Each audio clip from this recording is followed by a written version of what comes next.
భారతదేశానికి స్వతంత్రం తీసుకొని వచ్చింది దేశంలో ఉండే కార్మికులు, రైతులు శ్రేయస్సుని ఆశించి ఈ దేశానికి స్వతంత్రాన్ని సాధించుకున్నాం అని చెప్పి అనుకుంటున్నాం.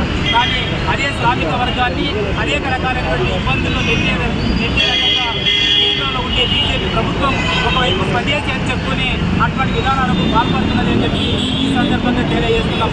ఎందుకంటే ముఖ్యంగా రైతులకు సంబంధించిన 3 వ్యవసాయ చట్టాలు తీసుకొని వచ్చి రైతులకు భూమి లేకుండా, గిట్టుబాటు ధరలు అందుబాటులో లేకుండా కార్పొరేట్లకు అనుకూలమైనటువంటి విధానాన్ని ఒకవైపు రూపొందించి దానికి వ్యతిరేకంగా దేశ రైతాంగం అంతా ఉద్యమిస్తే వాటిని వెలికి తీసుకున్నటువంటి పరిస్థితి ఉంది. కానీ దొడ్డిదారిన విత్తనాల్ని కావచ్చు, అదే రకంగా మార్కెట్ని కావచ్చు పూర్తిగా వాళ్ళకి అప్పచెప్తున్నటువంటి పరిస్థితి ఏర్పడింది. దీన్ని తీవ్రంగా ఖండిస్తున్నాం.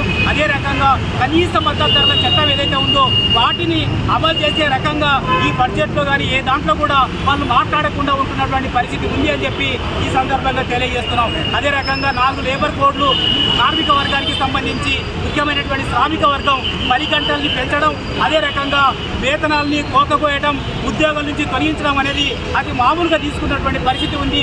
దేశ ప్రజల జీవన ప్రమాణాన్ని తగ్గించే చర్యలు ఇవి. ఈ దాన్ని మేము తీవ్రంగా ఖండిస్తూ ఈ క్విట్ ఇండియా మూవ్మెంట్ స్ఫూర్తితో ఈ ఉద్యమాన్ని ముందుకు తీసుకొని పోతామని చెప్పి తెలియజేస్తున్నాం.